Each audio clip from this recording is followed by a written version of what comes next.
Yes, Premier, you've said in previous press conferences that you don't care what other states and territories think about what you're doing in regards to calling a lockdown. These people in these 4 LGAs are not allowed to leave their homes unless they have, for those 5 essential reasons. Yeah. Is there a reason why you're not using the word lockdown?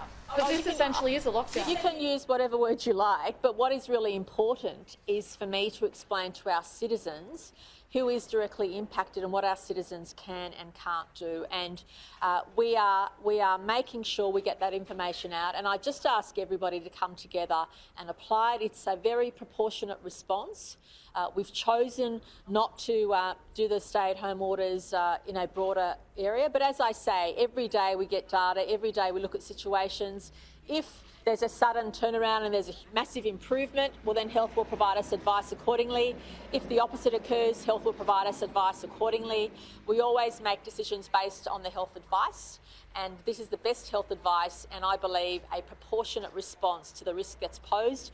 I do want to stress the pleasing aspect that overnight there's essentially, Dr. Chant mentioned a couple of cases under investigation, but they've literally come in the last half hour. They're literally very new. But aside from that one child at that school, all the other cases have been linked. Now, that is an amazing achievement.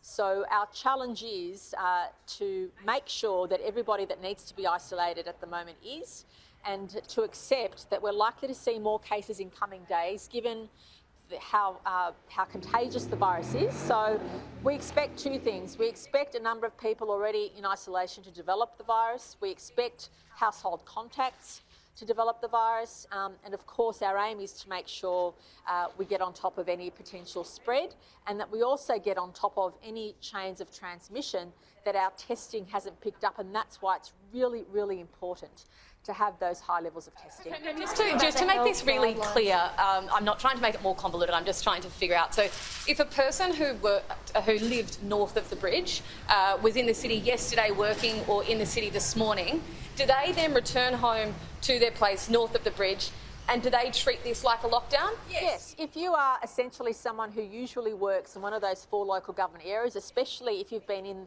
working in those 4 local government areas either part-time or permanently in the last 2 weeks, you are subject to the stay-at-home order. So it doesn't matter where you live.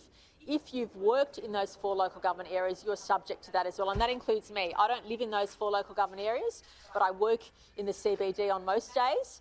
Therefore, I am subject to those restrictions. I can't leave my home, and that starts today. And that's even if they wanted to work from home from now going forward? Correct, because the concern is, and just to explain why that is, and I'll ask Dr. Chant to repeat it to make sure that I'm clear. The reason is that a number of what we call the seeding events or the transmissions have occurred because people who might be working in a venue in Bondi, for example, or South East Sydney or the CBD have come into work, they've potentially got the virus from a client, and then they've been infectious while they've kept working and passed it on to other people. So we know that it doesn't just matter where you live, it does also affect where you work.